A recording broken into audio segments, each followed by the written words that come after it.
hello everyone. This is Sarah Trimmer. Now, Sarah, I'm going to sort of let you introduce yourself because you do a lot of different things, and I want you to introduce yourself in the context of whatever you are identifying with. Sort of like I'm the Optimum department or where you work or whatever, right? I was like, I don't know how you want to be introduced, so Sure. yeah. So I was like, you introduce yourself in the thing that you want to highlight. So hello everyone. I am here with Sarah Trimmer and talking with research administrators. Sarah, tell our audience a little bit about yourself.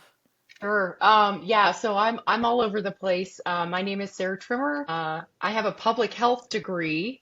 That's my education, but I have been working in research administration now for about 16 years. Like all of us, I started in a uh, purposeful meandering is what I call it. So I have a similar origin story to all of us where we didn't grow up wanting to be research administrators, but for the last 11 or so years, I've worked at the University of Colorado at the Anschutz campus, and mostly in centers, in research centers. And I also started a little baby company called the Optimum Department. Right now, basically, the Optimum Department is a community for research administrators. So, We're going to talk a lot about that. I have a lot of questions about the Optimum department too. So yep. So I'll leave it at that for now, and then we can get into it. And but if you haven't checked out the Optimum department, I have a website up, and if you're a research administrator, you should definitely join our fun little community that we have free going on. community, Free, free fun community. Did we say free, it's and free? private as well. So we should talk about that too, because private's important, you know? Private is important right now, especially. Well, so now our audience, my audience is mostly research administrators. So they all know what research administration is. But Yeah. I want to start by asking you if you had to describe research administration to somebody who had not heard of what research administration is, how would you describe it? Can I be honest? Absolutely. I want to get answers from research administrators because we all describe it differently. The job has so many different facets. So I want to hear, I have tons of recordings, right? I'm going to put them all in one video. Okay. This could be great. So what do you Research, think? okay, even though I love research administration, it's a really fun profession. I often characterize it as a dumpster fire. It's true. I mean, I love my dumpster fire. yeah, I mean, you have to be really comfortable fighting dumpster fires. And it's kind of like a continuum, like dumpster fire all the way up to like super fun site. So if you're in a really, really crazy situation, you might be dealing with a super fun site. It's fun though. I mean, we get to solve problems. We get to do all kinds of fun stuff, but it is challenging work for sure.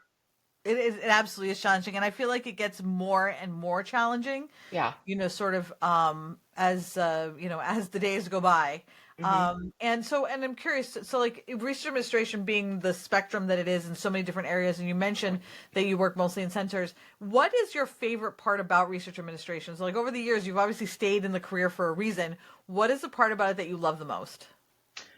I would say hands down, it's being able to, for me, it's strategy, all facets of strategy. So thinking through portfolios, and I don't get to do as much of that anymore as I used to, but like how do you build research capacity and Mm-hmm. deal with that in a strategic way. Also strategy in terms of solving problems. I think in my day to day, I get hit with like lots and lots of different things. Can we do this? Can we do this? We want to do this. Can we do Yep. it?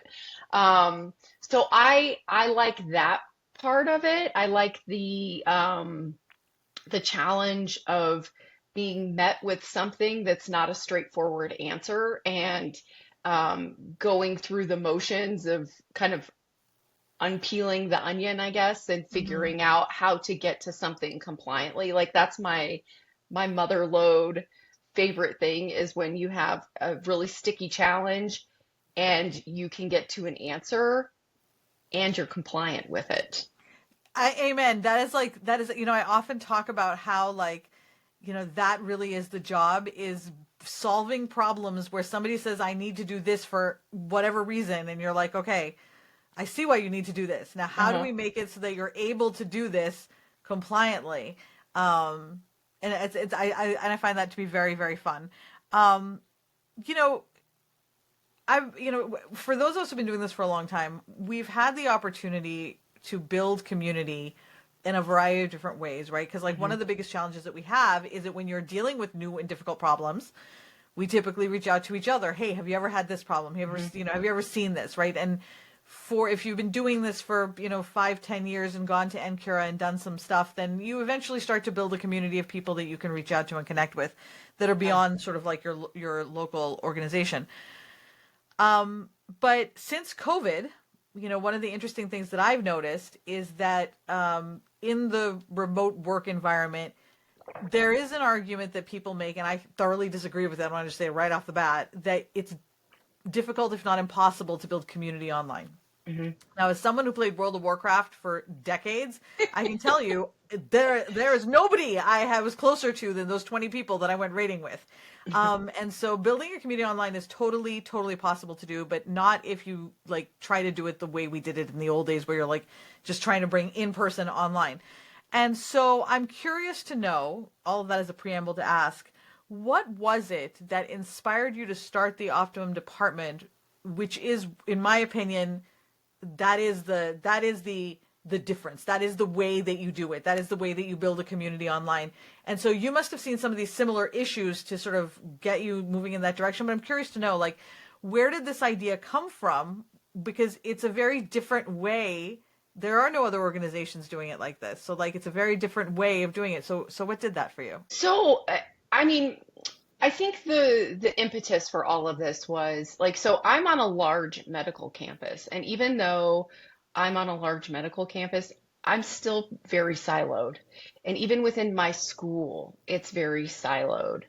Um, I think that over my career, one of the defining things and one of the things I've appreciated is I've always had someone to um, collaboratively work through issues and problems with. Mm-hmm.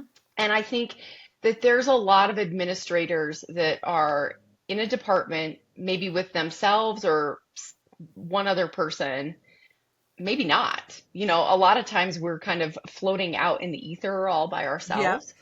And that's really rough when you don't have someone that you can reach out to, have a conversation with, or connect with.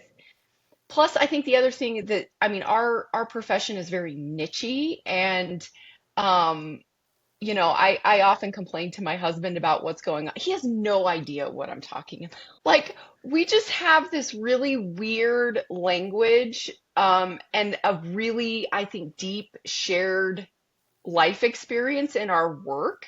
And if you sit down and talk with another research administrator, like you get them in within 2 seconds because You've we got a we shared language like right away. right away, and we all go through. It's so crazy that even though we're scattered all over the country, we have the same daily lived experience. Like it's the same stuff, right? Like we have I know, PIs that right? want to like, oh, I want to spend this down, or it's the same things that we encounter. And so I wanted a place where we could convene and gather. And so that is available now. And I'll talk a little bit about like the future and where I want it to go. So we have like 230 something people in the community now right now, which is great. And I'd love to see it more active.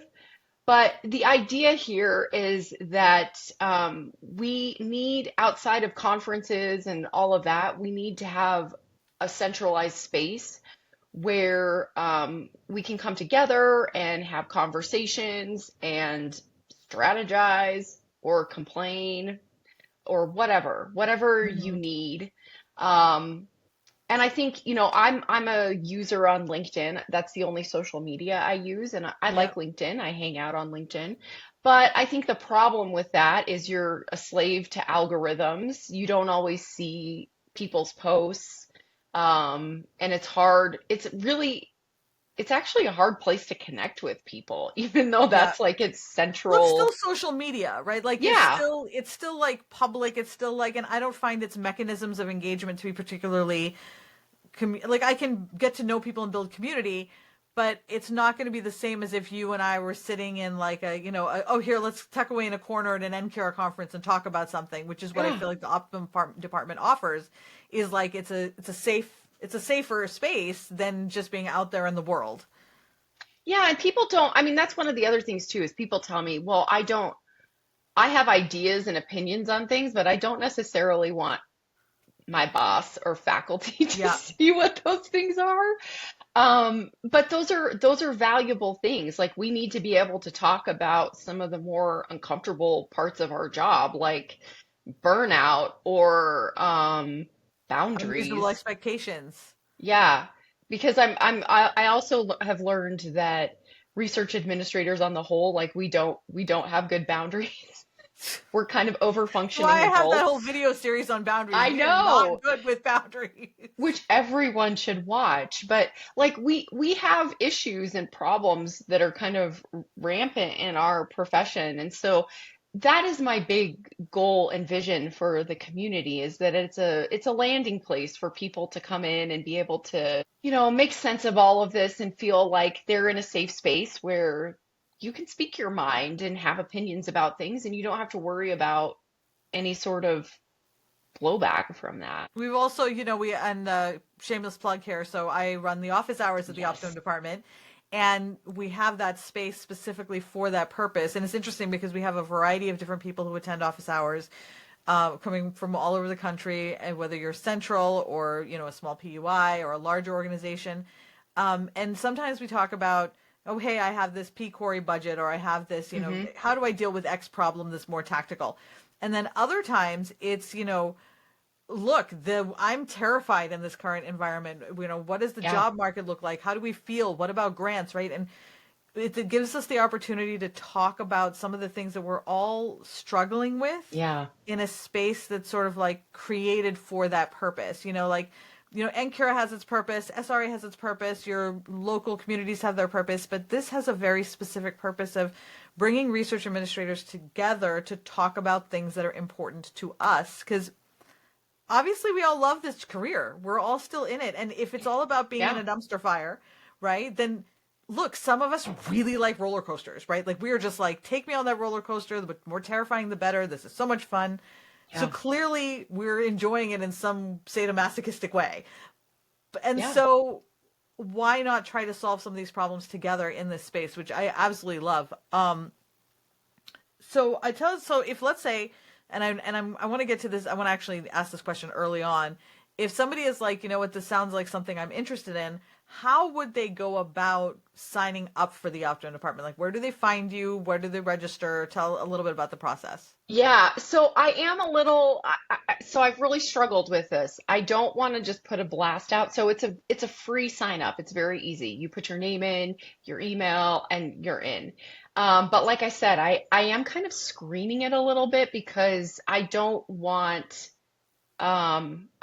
faculty in there, or, project managers and stuff. Not that I'm against those people. I'm not.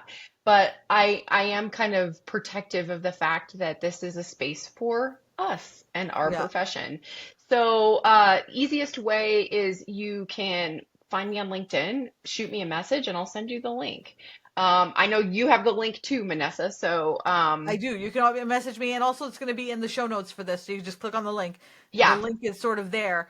Um, but I think that's really. I just want to say that is a really smart way of doing it, because my sister and I used to run communities on Facebook, and what ends up happening is we actually had one, I remember, and it grew to like 20,000 people, which is great, yeah, but useless, right? Because you could, at that point, it wasn't a community. It was just a lot of people posting and doing things and so on.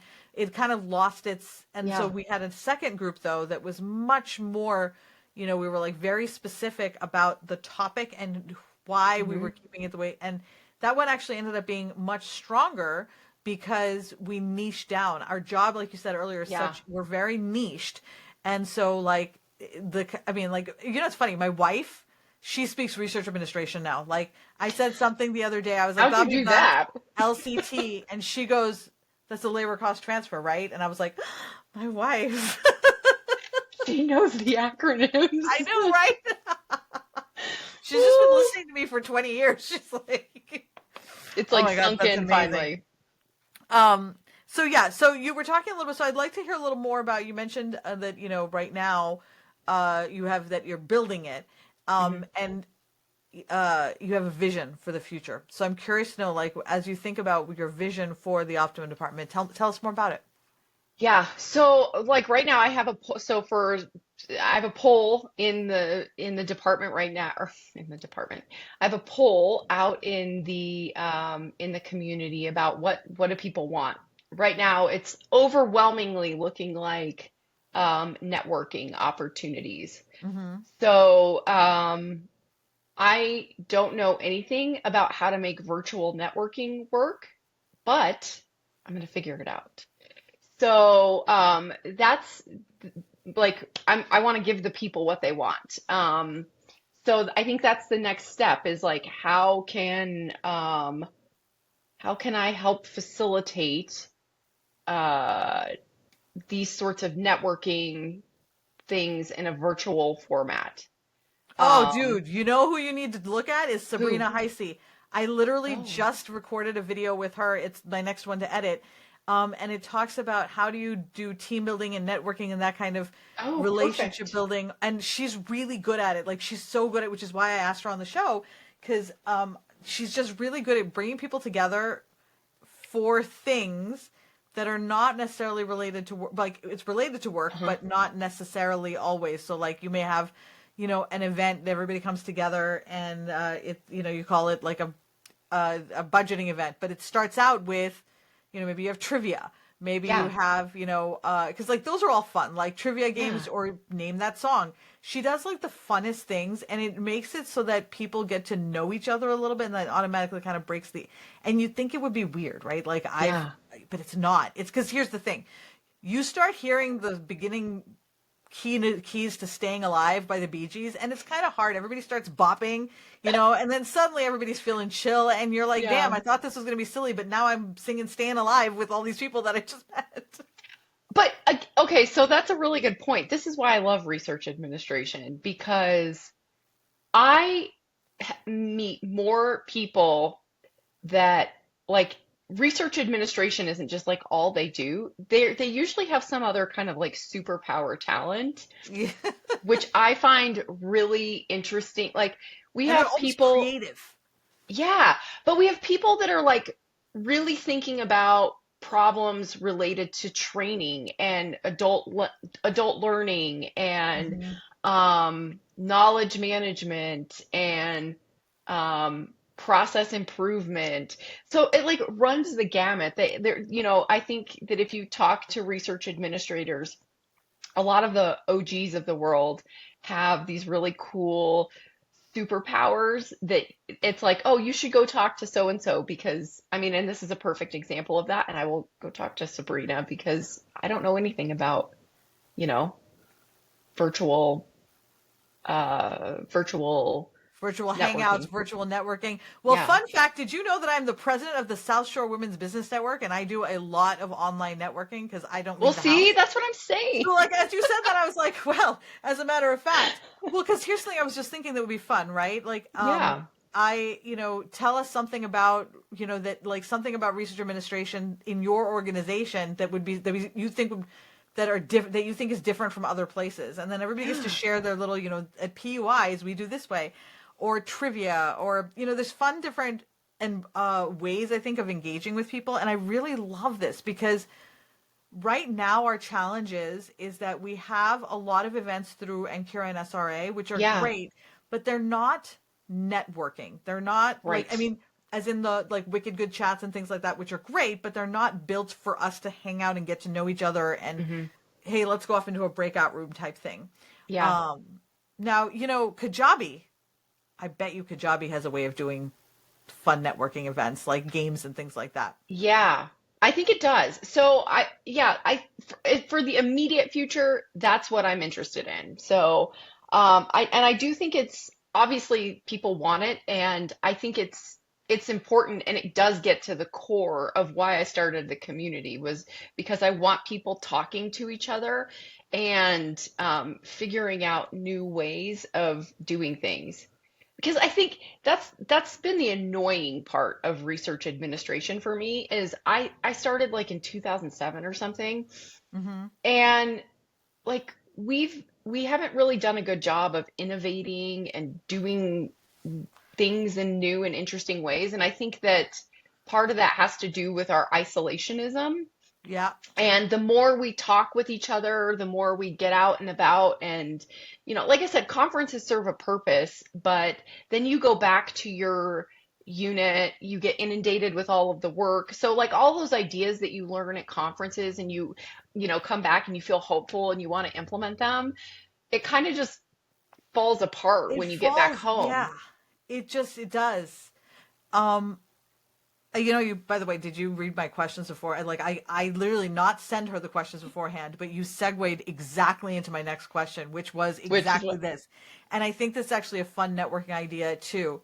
What would you change? Right? Like having a conversation topic where you get, five people together and be like, what would you change? Because I think there's a lot of people that want to change things. But yeah, why do you think it is that because like we fall flat, but we're still excited about these things. So what yeah. happens, that what prevents these things from being enacted? I think it's a couple of things. I think that first of all, structurally, you're right, because I do think that people get really amped up about, like, they got great ideas on how we could be doing things different, how we could be doing better. I think that number one, our workload is absurd. We have too much to do. And this was certainly my problem in my previous center. Like, I had a list that was like 4 pages long of all the things that I wanted to change and put into practice. But my volume was just such that I had no time. And so it's like, you know, do I do these other things, or do I take care of myself? And Yeah. you have to make a choice. And so that really sucks. That's not great when you're overworked and you have too much to do. And I think the other thing too is structurally, some of these things are hard. Like, there are things that we can change in our departments that just sort of impact us. Like, there's ways to improve our workflow, Mm-hmm. or make things more efficient. But when you start talking about your bigger unit, that's where things get weird, Mm-hmm. because we have these weird structures with faculty directors. They don't always want things to change. So that makes it a bit of a barrier and kind of Yeah. hard as well to be able to really get after it. The current unit that I'm in, um, I work with a really great associate director, and I was like, okay, I want to do this, this, this, and this. And she's like, okay. And I just did it. So this is like the first time in my career where I've been able to just go nuts. Just that's amazing. Yeah, but I think that it's a rare opportunity that not many of us have, where, Yeah. someone just says, "Yeah, go crazy. Do what you God, think that's needs." amazing. Yeah. And so I think that that's another part of it, is I want to empower people to just do it. Because that's kind of what I did. I was just like, let's screw it. Let's do it. And the outcome of that, and nothing scary happened. Like, no one died, no one yelled at me, nothing bad happened. It's all been upside. And I think that, we get a little scared about sharing our ideas and like doing something. So that's like another part of the community, is I want to empower people to just, like, we are expert in this. Like, a lot of us have foresight. We know why things are breaking down. We know Yeah. why we can spot a mile away, like, why things are going to be an issue. We're just not always empowered to kind of take the bull by the horns and say, you know what, I'm going to fix this, come hell or high water.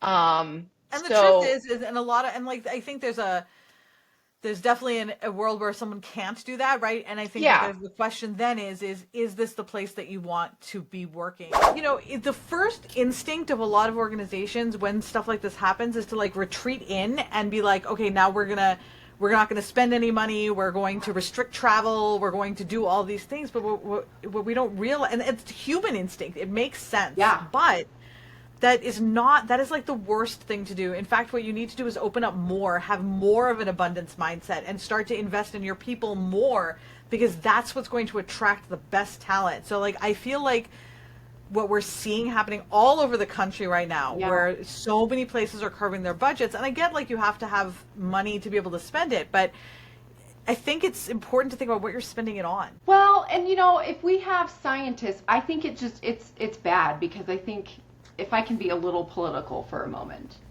I think the administration is sort of banking on people to just kind of shut up and go away. Yeah. And I think that when we aren't out and we're not at the table and we're not going to scientific meetings and conferences and stuff, it's kind of playing into that a bit. And I think, like you said, we should be opening up more. We should be out and about. We should be like doing these things. So, I think it's impossible not to be political right now with, because like science has been, it's just really sad that science has been politicized. But you're so right, because like one of the first things that you do to control a population is restrict their ability to communicate with each other, to gather, to share ideas, because sharing ideas is bad. So like it's like, you're exactly right. It's that like the purpose of people in leadership is not to do that. It's because they're trying to be fiscally responsible and make sure that there's, that I understand the logic behind it. Sure. But it is counterproductive, right? It's, what it's like. So back in okay, I want to make sure I get this right, but like back in, I think it was the 20s, this dude was like, damn, I'm addicted to heroin and drugs, and I'm really sick, because like the laudanum and heroin and all that was like the medication that they gave out then. Yeah. So he decided to make a medication that was meth. Okay, and so now he's taking the meth medication so that he can get off of the heroin medication, and it's the 1920s. We don't know any better, right? It's when they gave us uranium, saying, look, this is gonna be really good for you, it's gonna make your skin glow. Yeah, it is gonna make my skin glow. It's absolutely gonna do that, right? Yeah. But like, you don't realize until later what a mistake it was. Not the best choice there. Which is why, that's why we actually have these conversations. And the reason why I enjoy bringing on RAs who have like forward-thinking visions. And last time, we left off, I actually was looking through our conversation. And, and I think you and I have something very similar in common too, where we both have this view. Like, I'm not a growth at all costs kind of person at all. I think, unchecked, unmitigated growth is kind of gross, and it leads to bad choices. It is so, not to get political again, but I'm totally going to. It is such a capitalist idea. Yeah. Of like, you have to just keep getting bigger, consume more, and it's actually quite horrible. And I don't know any organization, like most of them fail because they grow past their ability to sustain themselves. Yeah, exactly. So I think, those are the things that I'm messing around with in my brain lately, is like, I'm not saying that it needs to get to this ginormous N where we've got a gazillion people on there, but I am trying to think of ways, and I do want to I do want to host some networking events. That seems to be of interest to people, and be able to just have a place outside of conferences. I haven't really been involved in the conference space to my detriment, but conferences are expensive. Yeah, they're like, if you either have to have money, which is a privilege, or you have to have an organization that supports travel, which is also a privilege right now, right? So I think that's an important thing to consider, is that there is a lot of privilege associated with going to conferences. Yeah.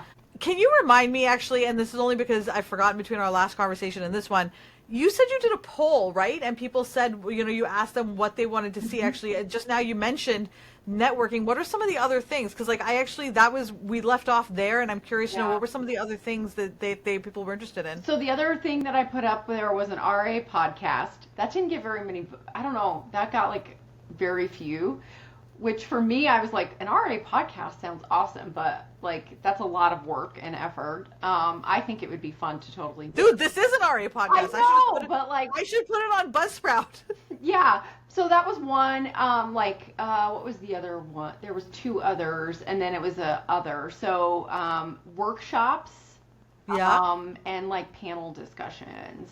So That's a way to grow this. Okay, I got it. All right. okay. So Lacey Ray Yep. just did her training, and she was on the podcast it's I actually know I been haven't seen it public, yet. I right? saw you post Oh, it. so good. So this was before FRA that she did this, and so we got together and we talked about her benchmarking, and oh my God, the system that she has made is magnificent. Like, so anyone can do it. It is no, it's free. It is free. You can do it yourself, and you can bend. And so she ran me through it to do like a test run. Uh-huh. Then she did it at FRA. She had 44 people in the room, and a bunch of people were like totally into it, and they're going to use this on their own in their own organization. But she actually really wants to do a training on it. And so my thought is if you do a training in the Optimum department, Yeah. for that, and then you promote it on LinkedIn, you promote it on other places, but for people to participate, they have to be part of the Optimum department. Yeah. That's typically, that would be the way that you would funnel people in. It's almost like, have you ever done those webinars where people are like, I'm going to show you how to do this webinar, and then there's like a sales pitch at the end of Yeah. it, and you're like, oh, It's like a it's time basically share. like that oh my God, I almost bought a timeshare once. My sister and I, we were like 18 and 21. We did not understand what was happening, and we called our aunt, and we're like, oh my God, in the timeshare. It's And she was, awesome. oh God, she was like, No. no. Thank God she said no. No. Hell no. Hell no. But yeah, I think that like workshops are, because I think, and Kira and all of them, they do great workshops, and I very much enjoy Yeah. them. But they are like, they're the framework we've been doing for the last 20 something years. Like, Yeah. I think that like there is something to be said for kind of doing your own thing. Totally. Yeah. So those are the things that I think will be coming next. Oh, I love it. Just to get people more, out in, and I think the other thing too, like I said, I mentioned last time, I like LinkedIn. I'm on LinkedIn all the time. But I think that, having our own little space is really important. And then also the fact that, the algorithms on LinkedIn, I find stuff like you'll post things and I won't see it. Like if I look at the timestamp, Yeah. it's like 3 weeks ago, something you posted 3 weeks ago. And It is bizarre how it moves things through. It is not like how Facebook does it at all. No, it's really strange. And so, I mean, that's hard because I love seeing like RA specific posts and higher ed specific posts, but I don't always get to them and I Yeah. don't see them. And so that's kind of annoying. I like you said, I like LinkedIn for its purpose, but I prefer like it's not I don't want to have all of my private conversations out on LinkedIn, right? So like there's, and a lot of times what'll happen is I'll post something on LinkedIn and it'll become a chat. Somebody will message me because they don't want to have the conversation on a wall. And because again, being able to state your opinion is a privilege, right? Like some people, they can't afford to state their opinion because of where they are or their work or whatever. Yep. So this gives them that sort of opportunity. Plus, it's like, it's hard to have a conversation, I think, about being an RA sometimes because you're kind of like trying to work through something and you're talking and like, I'm having this problem with a PI and so on and so forth. No one needs to see how the sausage is made, right? How we're figuring it out. Exactly. No, we don't need to go there. You and I are both very forward thinking. And so there's like, it's very, in any given crisis moment, a situation can be, an obstacle or or something that cripples you and keeps you from moving forward, or an opportunity, right? Yep. And so in this moment that we find ourselves where everything is on fire, what is the single most important thing that you think, and I know that's asking a lot, so if there's a couple, that's fine too, that you think is important for us to change, and I'm going to ask you the same question in a different way after so that we can get both, but to change in research administration for us to be able to weather this storm? To just weather the storm? Well, I mean, you can change the question if you want. To weather the storm or to thrive in the storm? Yeah, I mean, right now for me, I think there's a lot of moving pieces. And I think that the higher up you go in the university, like I think that there's a lot of struggling going on with like what to communicate, how to communicate, not communicate. There's like a lot going on. I'm really not focused on all of the stuff right now that's going on. I think I don't have a good answer for this right now, but I'm trying to think about what does this look like in the future? Like, how can we, how are we going to come out of this on the other side? And the other thing that I keep kind of thinking about, and you and I have had this conversation in different forms in the past. So I think on one end, you've talked a lot about job descriptions and how RAs have sort of turned into like the whole kitchen sink. Like we do everything. And I appreciate that perspective, and I think it's true. But then I think that there's also another side where we do have a lot of really, really talented people in our field that are futurist and forward thinking. And I sort of feel like there's another job that hasn't even been invented yet for what we do. So you have like the core RA side of things, you know, and I think that that would be a great place for early career where, you know, we stick to a defined thing. We're not making them do HR and we're not making them do non-grant finance and like all of the things. Like, you're just going to, you know, welcome to the profession. We're going to get you really solid on doing research administration. But then there's like another side that really involves like leadership, training, knowledge management, process improvement, like those other, and I look at those that skill set of being able to do those sorts of things, like that's where some magic happens. Like if you know how to implement process improvement in your department, or you know how to put in, you know, you've taken some training and courses on adult learning and you can do training, like those are really valuable, important skills. And so I'm dreaming up a position that doesn't even really broadly exist yet. And I'm wondering like what that would look like, and then also having a situation where that new position is in more of a leadership role with authority, you know, because I think in my career, that's been one of the more challenging things is I am really good at ideas. I'm really good at implementing and I can like get things sorted out and fixed. But I don't really have a lot of patience for the, you know, this like having to educate people on all the complexities of why we need to do something a certain way. Yeah. And so for me, that's really, really challenging. And I don't like that. Me too. And part of it is because I don't have a certain job title that doesn't exist that allows me the authority to be like part of that decision-making process. It is very difficult to find a research administration role that has true authority. And I mean like true authority in that like they're not being dictated to by the VP of operations who is directing the ship, and then you're, you know, like this, and this is a big problem all over the place. And I love what you said about like a job that doesn't even exist, because the truth is that, you know, I love doing this job description thing because it's really easy for me to look at something that already exists and then say, this is how we can make it better. Whether it's my own stuff or someone else's stuff, it doesn't matter. I work best with something that I'm starting with and then say this.